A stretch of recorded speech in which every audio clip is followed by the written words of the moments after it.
Good evening, everyone. I'm Lissy Bastian. It's Friday, November 27th. Thanks for staying with us. Senators debated and passed a bill for an act to amend the penal code this morning. Leading off debate in the upper chamber, Leader of Government Business, Senator Carl Bethel, says once enacted, it will create the new criminal offense of intent to defraud a foreign government. This new offense will fill a lacuna or gap in our legal framework. In 2018, the Senate and the Honorable Parliament passed an earlier Penal Code amendment to create the offense of tax evasion. However, that offense only related to attempts to defraud the general revenue of the Bahamas. Hence, it was only a blunt and clumsy weapon in the fight against foreign tax fraud. Senator Bethel adds that it is now a mandate of the Financial Action Task Force that countries worldwide combat, investigate, and prosecute foreign tax fraud offenses in their own country. Now, Senator Bethel also addressing members of the opposition in the lower chamber who yesterday claimed some foreign person dictated and ordered the government to bring forth this bill. That is not the way in which the Financial Action Task Force operates. They do not tell you how to do and how to comply. They ask you questions, and there's back and forth, there's dialogue as they try to understand how you are effectively, because that's the mandate, implementing the new standard. As a result of those questions, it became clear to the Director of Prosecutions and to me that we simply were not up to the mark. And the one thing that I have made clear throughout this process, that is a view that I have as to where the Bahamas should find itself, is that we should not only do just enough, we should do more than enough. Senator Bethel assures that in implementing this law, the government will not be collecting taxes from foreign governments. All funds forfeited will be paid into the confiscated assets fund and will be used for the benefit of the armed forces and law enforcement agencies for the purchase of tools, equipment, weaponry, vehicles, body armor, and for the financial support of relatives of law enforcement and military officers killed in the line of duty or physically maimed or disabled in the line of duty. Now, the specific provision of the bill is that anyone who, with intent to defraud the government of a foreign jurisdiction, whether it be directly or indirectly, the person abroad can be charged. If they do any of these acts in the Bahamas,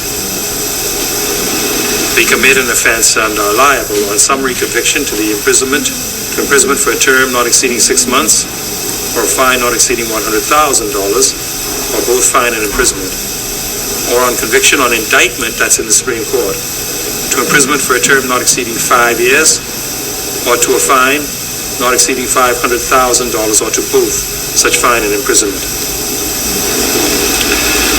Additionally, the court shall order to be forfeited to the Crown, in addition to any other penalty provided in this section, A, any property which has been used in the commission of or in connection with an offense under this section, or any property received and possessed or possessed by any person as a result or product of any offense under this section, whether or not any person has been convicted of such an offense.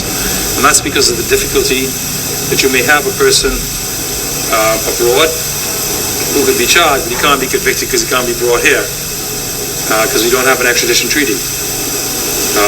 But you charge him, and even though you haven't convicted him, the court may nonetheless forfeit the funds. Senator Kwesi Thompson, Minister of State for Grand Bahama, in supporting the amendments to the Penal Code, says the legislation will help the country in its fight to be removed from the European Union's blacklist. Senator Thompson also agreed that funds confiscated should be kept by the Bahamas. The opposition supported this bill. Well, Senator Bethel also led off debate on the resolution to extend the proclamation of the emergency to the end of January 2021. Now, the Governor General first declared a public state of emergency on March 17th of this year that was since extended. In late May, the government tabled a resolution to extend the emergency orders to June 29th. And a procedural oversight, according to Attorney General Bethel, led to the Governor General assigning a new proclamation of a state of emergency on June 29th. The initial proclamation would have come to an end last month. The latest proclamation gives the government up to another 6 months to extend the state of emergency with parliamentary approval. Members of the lower chamber approved the extension yesterday. We have to be able to respond rapidly. And, as I move to close, let me say that the whole world is in this second surge. We, having had our second surge, plainly, by the use of these methods, have contained and are now at the point of crushing.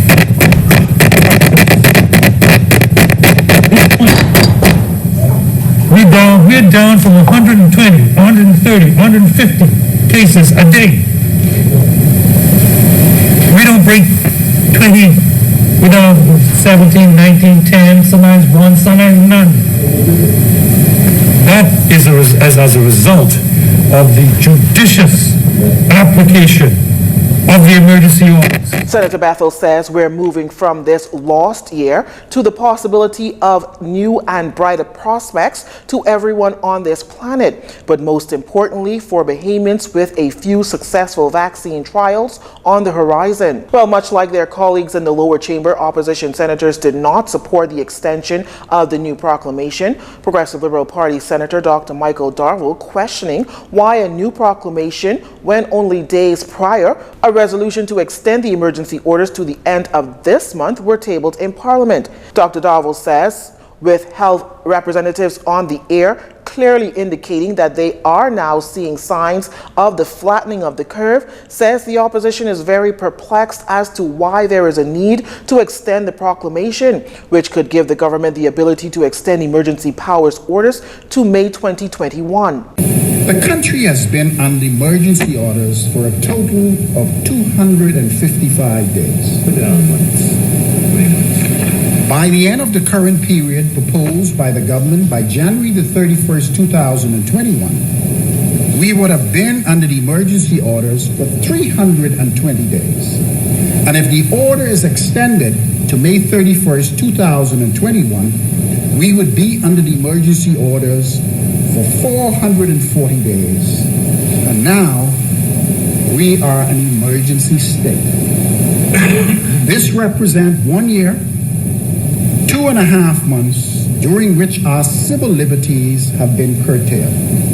Now, yesterday, during his contribution to the debate to extend the proclamation, Prime Minister Dr. Hubert Minnis said the government is only trying to protect the health of Bahamians, adding that the new proclamation is not to extend curfew, enforce lockdown, or announce restrictions, but simply rather to give the government the legal authority to act in case it needs to use certain measures. Senator Darville contends that the opposition, as with past extensions, will not support this one. Since March of the first emergency orders were implemented, the government had ample time.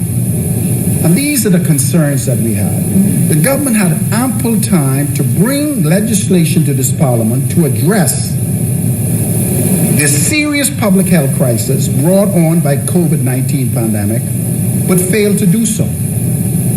Why is it that other countries are able to do it and we are not able to do it? These are the questions that we keep asking. What other countries? Instead, the government, for political reasons, seems to be content to invest all control for the management of this pandemic in the hands of the competent authority. Senator Darville reiterating a previous stance by the opposition that the competent authority over the last 8 months continues to display what they see as dictatorial traits, refusing to be accessible and transparent. He adds that the opposition views the competent authority's actions as an abuse of power.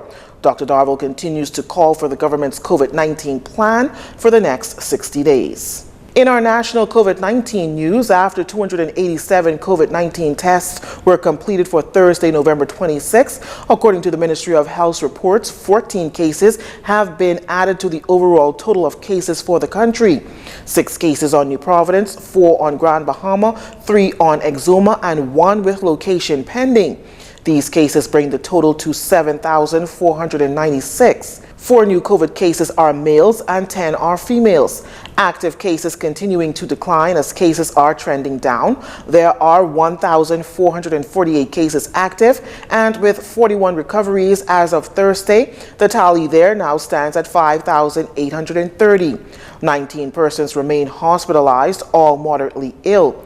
The death toll stands at 163, and 42,751 tests have been completed to date. You're watching JCN News. When we return, BAIC workers up in arms, a 22-year-old charged with murder, and more devices for the Ministry of Education. Stay with us. This segment of the news was brought to you by Alive.